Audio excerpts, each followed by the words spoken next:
Eccoci di nuovo qui a parlare di talenti in LEAS. Oggi siamo in compagnia di Stefano Piazzetta, responsabile tecnico meccanico di LEAS. Oggi con Stefano vogliamo parlare della sua bellissima e direi anche impegnativa passione. Quindi Stefano, ti lascio la parola. Ok, grazie mille. Ciao Valentina, buongiorno a tutti. Come ben detto, mi è nata questa passione fin da piccolo con mio padre. Essendo di origine toscana, andavo al mare con lui a fare snorkeling. Da lì l'elemento acqua mi è entrato nel sangue e da lì è una cosa che ci accomuna. Circa 7 anni fa ho fatto un viaggio a Malta e da lì, vedendo l'acqua cristallina, mi sono innamorato. Ho detto chissà cosa ci può essere sotto, che animali, che flora, che fauna ci può essere sott'acqua, perché sicuramente ci deve essere un altro mondo, un altro pianeta.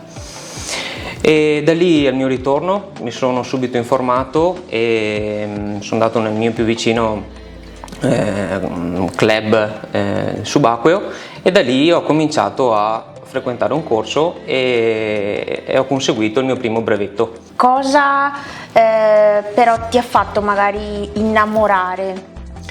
Allora, quello che mi ha fatto innamorare è la voglia di andare sotto, immergersi e stare praticamente, non isolarsi, ma comunque entrare in un altro mondo e ascoltare anche un po' se stessi, perché comunque si sente solo il proprio respiro e sei a contatto diretto con la natura, è una cosa che mi prende proprio. Ok, e se ti chiedessi qual è la cosa più bella che hai visto sott'acqua?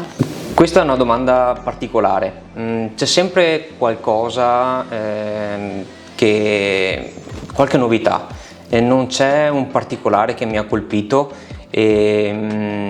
quindi ogni immersione mi dà delle emozioni diverse e si scoprono cose diverse. Per esempio, in particolar modo, fino a 2 anni fa non sapevo nemmeno cosa fossero i nudibranchi.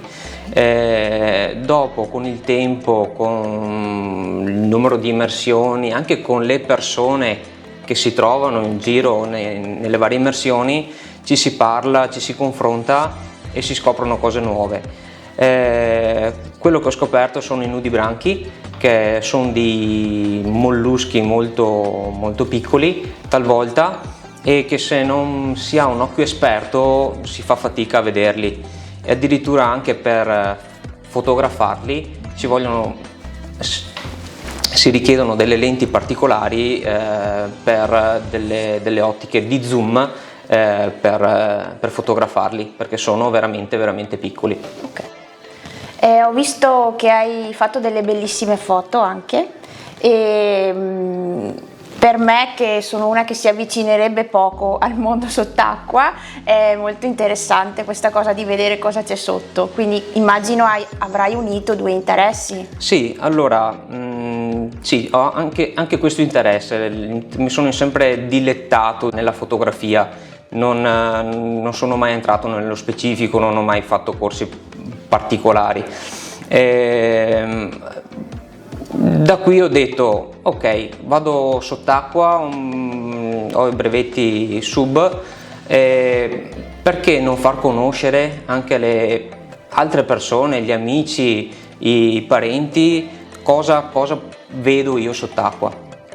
Allora da lì ho unito questi 2 interessi e poco alla volta sono partito. Inizialmente con un action cam, andavo sott'acqua come tutti fanno solitamente al mare, me la portavo sott'acqua, facevo i video così molto molto amatorialmente. Okay.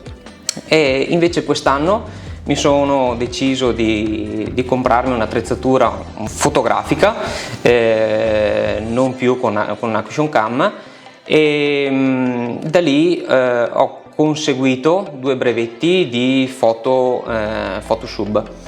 E questo sport immagino richieda anche una preparazione fisica notevole, Allora, sicuramente questo sport è indicato per chi ha uno stato di salute fisico buono, e consiglio sempre comunque ad affidarsi a dei club, a dei professionisti per conseguire i brevetti, una serie di brevetti che si vogliono raggiungere, insomma, ecco. E la passione che tu metti ogni giorno nel tuo lavoro e quella che metti in questo sport toccano ambiti che sono totalmente diversi e lontani. Secondo te c'è però un denominatore comune? Allora, denominatore comune, cosa ti posso dire? Sicuramente sì, l'organizzazione della propria attrezzatura, saper selezionare in base a ogni immersione che si va a fare, prendere il materiale necessario e di conseguenza saper pianificare bene la propria immersione, la propria attività in questo caso, e di conseguenza qualsiasi problema che può nascere, che può sorgere, essere in grado tempestivamente saper trovare un'alternativa, una soluzione. Ok. Io ti ringrazio Stefano per la tua testimonianza, per il tempo Grazie che a ci hai voi. dedicato e consiglio a tutti voi di continuare a seguirci sui nostri canali social per restare sempre aggiornati sulle novità di LEAS.